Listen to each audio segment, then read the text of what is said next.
2026 පන්දුවාර 20 cricket ලෝක කුසලාන තරඟාවලිය අවසන් අදියරට අපි දැන් ළඟා වෙලා තියෙන්නේ. එහි දෙවන අර්ධ අවසන් පූර්ව වටේ තරඟය. දෙවන අවසන් පූර්ව වටේ තරඟයේ විදිහට අද තරඟ වදින සූදානම් වෙලා ඉන්නවා ඉන්දියාව සහ එංගලන්තය. 2022 අවසන් පූර්ව තරඟය, 2024 අවසන් පූර්ව තරඟය, දැන් 2026 අවසන් පූර්ව තරඟය. යුරේෂ් කින්න සුපුරුදු විදිහට ස්පෝර්ට්ස් ටුඩේ එක කතා කරන්න. යුරේෂ්ක තුන්වෙනි වතාවටත් පිටම අපි දකිනවා ඉන්දියාව සහ එංගලන්තය පන්දුවාර 20 ක්‍රිකට් ලෝක කුසලාන තරඟාවලියක අවසන් පූර්ව තරඟයේ ක්‍රීඩා කරනවා. අනිවාර්යයෙන්ම හැබැයි මේ එකක් කියන්නම් දැන් අපි ඉන්දියාව නම් බලාපොරොත්තු වුණා අවසන් පූර්ව වටේට එයි කියන එක. හැබැයි අපි එංගලන්තේ දැන් ෆස්ට් රවුන්ඩ් එකේ ඉඳලා අපි කතා කරා පොඩ්ඩක් අන්ස්ටේබල්. සුපර් 8 එකේ ඇත්තටම එංගලන්තේ ඒගොල්ලන්ගේ අර අපි කියන টপ පර්ෆෝමන්ස් වල හිටියේ නැහැ. එහෙම ඉඳලා ඒ අන්ස්ටේබල් ගතිය ඉන්නකොටම ඒගොල්ලෝ සෙමි ෆයිනල් එකට එන්නේ. ඒ කියන්නේ එංගලන්තය නේපාලයේ එක තරඟේ හරිම අමාරුවෙන් දිනලා කොදෙව්වන්ගේ තරඟේ පරාජයටපත් වෙලා ඉතාලි තරඟේ ඊට කලින් ස්කොට්ලන්ත තරඟයත් එහෙම මෙහෙ වෙවි ඉඳලා දිනලා ඉතාලි තරඟයත් මෙන්න ඉතාලියට ජයග්‍රහණය කරලා ඉතින් එතන තැනට ගිහිල්ලා කොහොම හරි සුපර් 8 එනවා.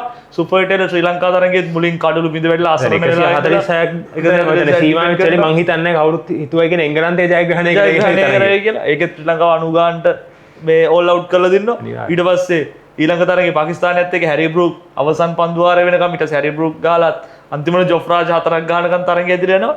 අන්තිමට නවසීලන්ත තරගයත් අන්තිම මොහොත වෙනකම් ගිහිල්ලා අවසන් පන්දුවාරය වෙනකම් ගිහිල්ලා ඔවුන් ජයග්‍රහණය කරා. ඔවුන් දිනන සියලුම තරඟ අර එක චරිතයක් මතුවෙලා මොකක් හරි දෙයක් කළා තමයි. ඒක ඇත්තටම මේ ටීම් එකේ තියෙන පර්ෆෝමන්ස් වලින් අන්ස්ටේබල් ගතිය හින්දාම තමයි. ඒ නිසා අර මේ ඉංග්ලන්ඩ් ටීම් එකේ ගත්තාම කවුරුත් ස්ථාවරව පර්ෆෝම් කරේ නැහැ. කියන්නේ අපිට අර ගැරන්ට් කරලා මෙයා තමයි එක චරිතයක් මට දෙන්න පුළුවන්. විල් ජැක්ස් ඇරලා අනිත් ඔක්කොම විල් ජැක්ස් ඇවිල්ලා බැට් එකෙන් බෝලෙන් මේ දෙකෙන්ම හොඳටම පර්ෆෝම් කරා. හැබැයි එයා සිටුේෂන් හැබැයි දැන් උදාහරණයක් ගත්තොත් ජොස් බට්ලර්, ෆිල් සෝල් අපි මේ ක්‍රීඩකයෝ දෙන්න තමයි සෑහෙන අර භයානක ක්‍රීඩකයෝ දෙන්නෙක් වෙයි කියලා අපි බලාපොරොත්තු වෙන්නේ. හැබැයි මේ දෙන්න හැමදාම මේ පවර් ප්ලේ එක ඉවරෙන්නත් කලින් ක්‍රීඩාකාරී. හැබැයි හැරි බෲක් සතයක් ලබා ගත්තා. නමුත් අපි දකින්න අර කන්සිස්ටන්සි එක හැරි බෲක්ගේ තිබුණෙත් නැහැ. ඊට පස්සේ සෑම් කරන් ශ්‍රී ලංකාව ඇතුළතදී දක්ෂතා දක්වයි කියලා හිතුවා. නමුත් නේපාල තරගයේ බේරගත්තා. හැබැයි සෑම් කරන් මේ කිසිම කෙනෙක් කන්සිස්ටන්ට් නැහැ. හැබැයි කන්සිස්ටන්ට්ලි පර්ෆෝම් කරේ හම්බෙන පොඩි chance එකේ වුණත් අර ලොකු නම්බර්ස් නෙවෙයි. නෑ. විල් ජැක්ස් විතරයි. එතකොට දැන් ඒ නිසාම තමයි chance එක හම්බෙන කෙනා අත උස්සලා පර්ෆෝම් කරන්නේ ඉංග්‍රීසි ටීම් එකේ. මොකද දන්නවා මේකේ අර හැමදාම රිලයි වෙන්න පුළුවන් ප්ලේයර් කෙනෙක් මේ ස්ක්වොඩ් එකේ හිටියේ නැහැ. හිටපු අයත් ෆේල්. ඒ නිසාම තමයි එදා දවසේ අර අපි කියන ෆෝම් වෙන කෙනා අත් දෙක උස්සලා පර්ෆෝම් කරනවා. ඒක තමයි ඉංග්ලන්ඩ් මේ දක්වා ආපු ගමන. දැන් කොහොම හරි අර අපි කියනවා අර නිකන් එහෙම ගමනක් කෙනෙක්ගෙත් අර අමුතු එකක් තියෙනවා. මොකද අර වැඩි අවධානයක් යොමු වෙන්නේ නැහැ. දැන් ඉංග්ලන්ඩ්ට අපි කවුරුත් එහෙම ලොකු අවධානයක් දෙන්නෙත් නැහැ මෙතන මේ තරඟාවලිය ඇතුළත. හැබැයි ඔවුන් හැම තරඟයක්ම මෙහෙම ජයග්‍රහණය කළාද අවසන් පූර්ව වටේට ඇවිල්ලා දිනවා. කොටින්ම මෙවර පන්දුවාර 20 ක්‍රිකට් ලොකු තරඟාවලිය මුලින්ම අවසන් පූර්ව වටේට සුදුසුකම් ලබා ගත්තේ එංගලන්තය.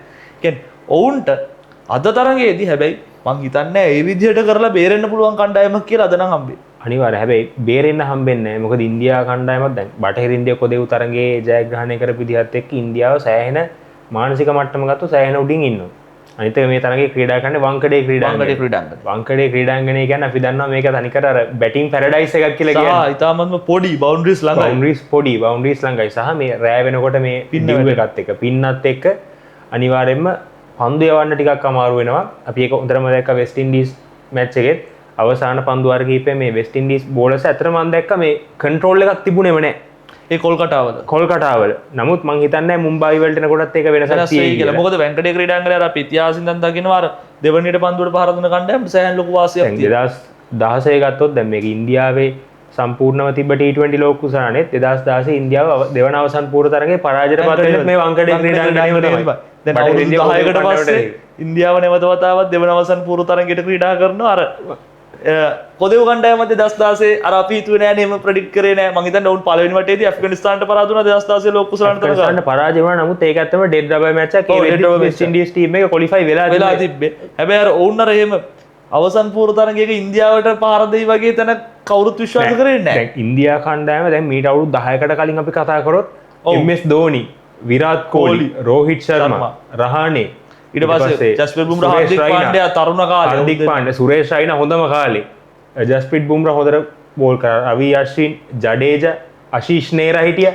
මේ වගේ ටීම් එකකට වෙස්ට් ඉන්ඩීස් ටීම් එක එදා දිනනවා කියන්නේ 190ක් කියලා. 190ක් චේස් කරලා ඒකෙත් මං හිතන්නේ පළවෙනි කඩුද ඉතාමත් අඩු ගානකට දෙවියන්ට පස්සේ සහ මාලන් සැමුවෙල්ස් ඒ වගේ බයනකම් බැට්ස්මන්ලා දෙන්න ජොන්සන් චාල්ස් අර්ධශතකයක් ලබා ගත්තා සහ ලෙන්ඩල් සිමන්ස් තරගයේ විරයා අන්තිමට වාසනාවන්තම ක්‍රීඩකයා වාසනාවන්තම ක්‍රීඩකයා සහ ඇන්ඩ්‍රේ රසල් සෑහනුද කැමියක් ක්‍රීඩා කරා. ඉතින් ඒ විදිහට තමයි සිද්ධ වුනේ. මම හිතන්නේ අද තරගෙත් එංගලන්ත කණ්ඩායමට කාසිය වාසි ඒ වගේ අර එදා ලෙන්ඩල් සිමන්ස් වගේම එක්ස් ෆැක්ටර් එකක් අදත් එන්න ඕනේ ඉන්දියාව වගේ ටීම් එකක් බීට් කරනවා අනිවාර්යෙන්ම. ඒ එක්ස් ෆැක්ටර් එක මම හිතන්නේ ජොස් බට්ලෝ ෆිලිප් සෝල්ට් කියලා. මටත් හිතන විදිහට එක්ක ෆිලිප් සෝල්ට් අනිත් එක්කෙනා මට හිතෙනවා යම් මට්ටමකින් එක්ක ටොම් බැන්ටන් හෝ හැරි බෲක් හැරි බෲක් කියන චරිතෙට මේ ක්‍රීඩාංගණය ඇතුලේ මෙච්චර බැටිං පැරඩයිස් එකක් සහ අර මේ බවුන්ඩරිස් ගොඩක් ළඟ හින්දා හැරි බෲක්ට සෑහෙන ලොකු අවස්ථාවක් තියෙනවා තමන්ගේ පිට ක්‍රියාත්මක වංකඩේ ක්‍රීඩාංගණය දැන් තමයි නේපාලයේ එක තරගයක ක්‍රීඩා කරත් එම තරගයේදීත් හැරි බෲක් අර්ධ શතකයක් ලබා ගත්තා වගේම ජේකොබ් බෙතල් දැන් මේ වගේ පිටිකවල අපි කියන ෆෝම් වෙන වෙලාව හොයන්න බෑ හැබැයි ඒ වගේ ක්‍රීඩකයෝ ෆෝම් වුණත් නතර කරන්නත් හරි අමාරුයි. මං හිතන්නේ ඔය යුරේෂ් කියපු කතාවට මට තියෙන හොඳම උත්තරේ තමයි මේ වගේ ක්‍රීඩකයෝ ෆෝම් වෙන වෙලාව හොයාගන්න බෑ කියන එකට අර ජොස් බට්ලර්. ජොස් බට්ලර් දැන් තමන්ගේ අවසන් අදියරේ ඉන්නේ. සමහර විට මේ තරගය ඉන්දියාවත් එක්ක තියෙන මේ තරගය එංගලන්තයේ පරාජයට පත් වුණා. ජොස් බට්ලර් මං හිතන්නේ සමහර විට අපිට ආයි පන්දුවාර 20 ජාත්‍යන්තර ක්‍රිකට් පිටියේ දකින්න හම්බෙන්නේකුත් බොහෝ දුරට. බට්ලර් කියන්නේ අර බට්ලර් අපි දැක්ක විරාට් කොහ්ලි 2024 පන්දුවාර 20 ක්‍රිකට් ලෝක කුසලාන තරඟාවලින්ම ෆේ. හැබැයි අවසන් මහා තරගයේ අවශ්‍ය මොහොතේ සාර්ථක වෙනවා. අවශ්‍ය මොහොත ලකුණු 76ක් ලබා ගන්නවා. දැන් ඒක තමයි ජයග්‍රාහී අවසන් මහා තරගයේ වීරිය. 2014 පන්දුවාර 20 ක්‍රිකට් ලෝක කුසලාන තරඟාවලිය. කුමාර් සංගක්කාර තරඟාවලියම ෆේත්. හැබැයි අවසන් මහා තරගයේදී තරගයේ වීරිය වෙනවා බොහොම ක්‍රූෂල් ලකුණු 50ක් ලබාගෙන කණ්ඩායම අවසන් මොහොතේ ජයග්‍රහණයට අරන් යනවා. 2014 එකේ කෝචින් ස්ටාෆ් ඊට මතකයි මාව නතපත්තු. ඔව්. එතකොට සංගක්කාර හොඳටම ෆේල්. සංගක්කාර රික්වෙස්ට් කරලා තිනවා සංගක්කාරව ඩ්‍රොප් කරන්න කියලා. ඒ කියන්නේ ඒ තරම් ෆේල්. ඒ තරම් ෆේල්. ඒ තරම් ෆේල්. එතකොට ඊට පස්සේ දැන් මේ පාර කතා කරනකොට Jos Buttler, Virat Kohli, Sangakkara, Jos Buttler මේ ක්‍රීඩකයන්ට ආයි තමන්ගේ ක්‍රිකට් පිටිය අර ඒ අවසන් මහා තරඟෙට ඉන්නකොට තමන්ට මේ ක්‍රිකට් පිටිය ආයි තමන් වැඩෙක් කියලා පෙන්වන්න තරම් දෙයක් ඔප්පු කරන්න නැහැ. ඒ කියන්නේ එයාලා ඒක අතීතේ කරලා තියෙනවා. ඔක 2012 දී තෝක වුණා. 2012 අවසන් මහා තරඟය යනකම්ම මාලන් සැමුවෙල්ස් එහෙම කැපී පෙන්න දක්ෂතාව දක්වලා තිබුණේ නැහැ. නමුත් හරිම සාමාන්‍ය මට්ටමේ දක්ෂතාව දක්වලා තිබුණා. නමුත් අවසන් මහා තරඟයේ ශ්‍රී ලංකාව මැටෙව්වා 2016ත් එහෙමයි. දැන් අපිට හැමෝටම මතක තියෙන රිමෙම්බර් ද නේම් කියන සද්ද ඇහුණාම කාලොස් බ්‍රැත්වේට්. හැබැයි නොදැවි අනිත් පැත්තේ ක්‍රීඩා කරලා ලකුණු 80ක් ලබන මාලන් සැමුවෙල්ස් තරගයේ එතකොට ජයග්‍රහණය කරපු 20 ලෝක කුසලාන දෙකේම අවසන් තරගයේ වීරයා මාලන් සැමුවෙල්ස්. ඒ වගේම තමයි 20 ලෝක කුසලාන තරඟාවලි වල අවසන් මහා තරඟ දෙකේ තරගයේ වීරයා වෙච්ච එකම ක්‍රීඩකයෙක් මාලන් සැමුවෙල්ස්. අපි දැන් ආයි මෙතනින් ගිහම එංගලන්ත තරගෙට නැත්තම් අපි දැන් ක්‍රිකට් ඉතිහාසය සෑහෙන්න කතා කරනවා. කොහොම හරි මේ මෙතනට ආවට පස්සේ දැන් මම අර මතු කර හිටපු කාරණා මේ වගේ ක්‍රීඩකයෝ මේ සංගක්කාර ඊට පස්සේ විරාට් කොහ්ලි ජොස් බට්ලර් වගේ ක්‍රීඩකයන්ට ආයි මේ ක්‍රිකට් පිටිය ඇතුලේ Taman වැඩෙක් කියලා ඔප්පු කරන්න තරම් දෙයක් නෑ. යාලා මේ දේවල් කරලා තියෙන්නේ. හැබැයි මේ වගේ චරිතර ක්‍රිටිකල්ම මූවමන්ට් වල නැගිටලා පිටෙන් උත්තර දෙනවා. අපි ඒක ඉතිහාසය දැකලා තියෙනවා. අද තමයි ජොස් බට්ලර්ට ඒක කරනවා දවස 2022 ජොස් බට්ලර් ඉන්දියාව ඇඬෙව්වා. හොඳටම ප්‍රහාරය දියත් කරා. හැබැයි 2024 දී ඉන්දියාව තරගේ ඩොමිනේට් කරලා එංගලන්තේ පරාජයට පත් කරා. දැන් 26 මේ කණ්ඩායම් දෙකටම හොඳ අවස්ථාවක් තියෙනවා. අපි යන් දැන් ඉන්දියාව පැත්තට. ඉන්දියාව දැන් ගත්තොත් ඇත්තටම ඉන්දියාවත් අපි බලාපොරොත්තු තුන තරම් අර මේ වාව් එකක් මේ ටූර්නමන්ට් එකේ දැක්කේ නැහැ. දැන් ඇමරිකාවත් එක්ක තරඟේ සූර්ය කුමාර් බේරගත්තේ. ඔව්. ඉන්දියා පාකිස්තාන තරඟේ ඊෂාන් කිෂාන් බේරගත්තේ. නෙදර්ලන්ත එක තරඟේ ශිවම් ඩුබේ බේරගත්තා. ඊට පස්සේ මට මතක නම් නැමීබියා එක තරඟේ ඒක සාමාන්‍ය තරඟයි ඊෂාන් කිෂාන් සාර්ථක වුණා. බොහෝ ක්‍රීඩකයෝ සාර්ථක වුණා. හැබැයි මේ ඉන්දියා කණ්ඩායමත් කොහෙන් හරි Tamanට ගැලවුම්කාරයෙක් ආව බේරගන්න. ඒ ඇරෙන්න අර අපි කියන්නේ කන්වින්සිං විදිහට මැච් එකක්වත් දින්නේ නැහැ. දැන් අභිෂේක් ශර්මා අසාර්ථකයි. අභිෂේක් ශර්මා සාර්ථකුණ එකම තරඟයේ සිම්බාබ්වේ තරඟයේ විතරයි. හැබැයි ඒ අභිෂේක් ශර්මා මීට කලින් තිබ්බ ජාත්‍යන්තර තරඟවල පළවෙනි පවර් ප්ලේ එකේදී ලකුණු 40ක් 50ක් ඔහු ලබා ගන්නවා. ඉතින් ඒ ලකුණු ටික නැති වුණ නිසා තමයි අද ඉන්දියාව මෙතන දුක් විඳින්නේ. ඕකේ මම නිකන් මේ පෞද්ගලිකව දැකපු ප්‍රශ්නයක් යුරේෂ්ක මේ ඉන්දියාවට වෙලා තියෙන ලංකාවේ අනිත් පැත්ත කියලා හිතෙන්නේ. ඒ කියන්නේ ශ්‍රී ලංකා කණ්ඩායම ලෝක කුසලාන තරඟ වලින් අර අපි කියන්නේ කුඹුරු වල ක්‍රීඩා කරන. පන්දිය වණ්ඩන්ට සෑහෙන හිතකර තනතිර වල ක්‍රීඩා කරලා මේ ලකුණු 100ක් 120ක් ලබාගෙන ඒක ඩිෆෙන්ඩ් කරලා අපි මැච් දිනලා අර අපේ කන්ඩිෂන් වල අපි එහෙම පුරුදු වුණා. ඉන්දියාව තනිකර කරේ ඕකේ අනිත් පැත්තේ. ඒ කියන්නේ බැටිං පැරඩයිස්. තනිකර 250යි 260යි. තනිකරම අපි කියන ෆ්ලැට් ටිකට් වල ගහන්න. හරිද? බැට්ස්මන්ලා කියන්නේ ලකුණු 250ක් ගෙවුවොත් ඒක එලවන්න පුළුවන් තරම් ෆ්ලැට් ටික. ඒතකොට දැන් මේ ICC තරඟවලදී මේ විකට් දෙකම මැද තැනකට එනවනේ. මැද තැනකට ආවට පස්සේ ඉන්දියාවට දැන් අර ෆ්ලැට් ටිකට් නැතුව අර වාව් එක දී ගන්න බැරුව ඉන්නවා. මැද තැනකට එනවා කියන ලංකාවට කුඹුරු නැතුව වාව් එක දී ගන්න බැරුව ඉන්නවා. දැන් ওই මැද තැනකට ආව කියන කාරණේදී උදාහරණයක් ගත්තොත් එංගලන්ත තරගයේ වань ශ්‍රී ලංකාව එංගලන්තයේ ක්‍රීඩා කරපු. ඒකෙදි අවසානයේ හොඳ තනතිල්ලක්. මැද තැනක තියෙන තනතිල්ලක් අපි බැට් කරද්දි කුඹුරක් වෙනවා. කුඹුරක් වෙනවා. නවසීලන්ත තරගෙත් මැද තත්ත්වයක තිබ්බ තනතිරුවක්. හැබැයි ශ්‍රී ලංකා කණ්ඩායම බැට් කරද්දි ඒක කුඹුරක් වඩපත් වුණා. නමුත් එංගලන්තේ නවසීලන්තේ තරගයේ බෑ. ලකුණු 159ක් නවසීලන්තේ ලබා ගත්තා. හැබැයි බැලු බැලමට මේ පිච් එකේ තත්ත්වෙත් එක ස්ලෝ පිච් එකක් හොඳ ලකුණු ගන්න. හොඳ ලකුණු ගන්න. හැබැයි එංගලන්තේ ලකුණු 160 චේස් කරපු විදිය සෑහෙන සෙන්සිබල් ක්‍රිකට් ගැහුවේ. හැබැයි අවසානට විල් ජැක්ස් රේහාන් අහමඩ් තරගය වෙනස් කරා. ඉවර කරා මැච් එක. එතකොට ඒක තමයි වෙනස. දැන් ශ්‍රී ලංකා කණ්ඩායමටත් 168 චේස් කරගන්න බැරි වුණානේ නවසීලන්තේ එක්ක. හැබැයි දැන් අපේ කන්ඩිෂන් වල අපිට අපේ තන තීරුවම රීඩ් කරගන්න බැරි තත්ත්වයකට අවසානයේ ආවා. අර එහෙම වෙන්න පුළුවන්ද? ඒක තමයි දැන් ලොකුම ප්‍රශ්නයක් වෙලා තියෙන්නේ. කොහොම හරි දැන් වැංකඩේ ක්‍රීඩාංගණේ මම හිතන්නේ අද තරඟේ ප්‍රථමයෙන් පන්දුවට පහර දෙන කණ්ඩායමට සෑහෙන අවාසියක් තියෙනවා. මම මගේ මතයත් ඒක ඇත්තටම දෙවනුව පන්දුවට පහර දෙන කණ්ඩායම තමයි මේ දැන් අපි ගත්තොත් ජාත්‍යන්තර තරඟ IPL තරඟ සහ මේ ක්‍රීඩාංගණයේ සමස්තයක් විදිහට ගත්තාම තරඟ ජයග්‍රහණය කරලා තියෙන්නේ දෙවනුව පන්දුවට පහර දීපු කණ්ඩායම. ඒ නිසා කාසිය වාසිය ජයග්‍රහණය කරන කණ්ඩායම මම හිතන්නේ අය මේක ගැන කතා කරන්න අවශ්‍යයි කියලා. කාසිය වාසිය දිනන කණ්ඩායම අනිවාර්යෙන් පන්දු යවනවා. ඒ කියන්නේ අපි අර වෙන්දට හැමදාම අන්තිමට තමයි යුරේෂ් කාසිය වාසිය දිනන කණ්ඩායම මොකද කරන්න කියලා කතා කරන්නේ. අද අපි පොඩ්ඩක් මැදින් කතා කරා. මොකද ඒක ඇත්තටම ප්‍රෙඩික්ෂන් එකක් අවශ්‍ය නැහැ. අවශ්‍ය නැහැ. ඒක අර මොහොම දන්නවා. ඒක අපිත් දන්නවා. ක්‍රීඩා කරන කට්ටිය ජාත්‍යන්තරේම දන්නවා. ජාත්‍යන්තරේම දන්නවා. මේ තරඟේ කාසිය වාසිය ජයග්‍රහණය කරන කණ්ඩායම කොහොමද පන්දු යැවීම කියලා තෝරගන්නේ. එතනින් එහාට ගිහිල්ලා ඉන්දියාව පැත්තේ අද මේ තරඟයේදී ඔවුන්ගේ අපි දැක්ක දඟපන්දු යෑම පහුගිය තරඟවලදී ටිකක් ප්‍රහාරයකට ලක් වුණා. විශේෂයෙන්ම වරුණ චක්‍රවර්ති ඔවුන්ගේ ප්‍රධාන දඟපන්දු යවන. ඔව්ව යම් තාක් දුරකට ප්‍රහාරයකට ලක් වුණා. සහ අනිත් පැත්තේ එංගලන්තයේ අදිල් රෂීද් ඉන්දියාව තුළ සෑහෙන ප්‍රහාරයකට ලක් වෙනවා. මොකද ඔහුගේ පන්දුව සෑහෙන ස්ලෝ. අද මේ වෙනස් ඔප්ෂන් එකකට යන්න උත්සාහයක් දරයිද නැත්නම් මට හිතෙනවා අදිල් රෂීඩ් එක්කම යයිද කියලාත්. මොකද අදිල් රෂීඩ්ගේ අත්දැකීම් මේ වගේ තරඟයකට අවශ්‍යයි. හැබැයි රෙහාන් අහමඩ් එදා නවසීලන්ත තරඟයේ සෑහෙන වෙනසක් කරපු ක්‍රීඩකයා. රෙහාන් අහමඩ් තුන් ඉරියව්වෙම සෑහෙන වෙනසක් කරන්න පුළුවන් ක්‍රීඩකයෙක්. නමුත් ආදිල් රෂීඩ්ව ඩ්‍රොප් කරන්නේ නැහැ. ආදිල් රෂීඩ් තමයි එංගලන්ත කණ්ඩායමේ ඉන්න හොඳම දඟපන්දු යවන්නේ. සහ අත්දැකීම් වැඩිපුරම දෙන ක්‍රීඩකයා. 2009 T20 ලෝක කුසලානේ ඔබට මතකයි නම් ආදිල් රෂීඩ් ක්‍රීඩා කරා. ඔව්. ඒකට 2009 ඒ කියන්නේ මීට අවුරුදු 17කට කලින් තිබ්බ ලෝක කුසලානේකත් ආදිල් රෂීඩ් ක්‍රීඩා කරනවා. තාම ක්‍රීඩා කරනවා කියන්නේ ඒ පැවැත්මේ ලොන්ජෙවිටි එක ඇත්තටම අගය කරන්න වටිනවා. අනිවාර්යෙන්. දඟපන්දු යන්නෙක් විදිහට ගත්තොත්. දැන් ඒ කාලේ ශ්‍රී ලංකාවේ ක්‍රීඩා කරපු ආදිල් රෂීඩ්ගේ වයස දඟපන්දු වල මම හිතන්නේ දැන් පළමු පෙරවත් ක්‍රීඩා කරන්නේ නැහැ. එතකොට ඒ ලොන්ජෙවිටි එක අනිවාර්යෙන්ම ඇප්‍රීෂিয়েට් කරන්න ආදිල් රෂීඩ්ගේ. හැබැයි වයස කියන එක කොච්චර ගියත් දක්ෂතාවයේ අඩුවක් උනේ නැහැ. උනේ නැහැ. තාමත් එහෙමයි.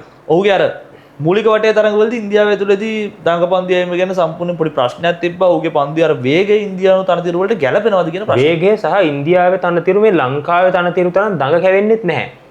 ඒක එක හේතුවක්.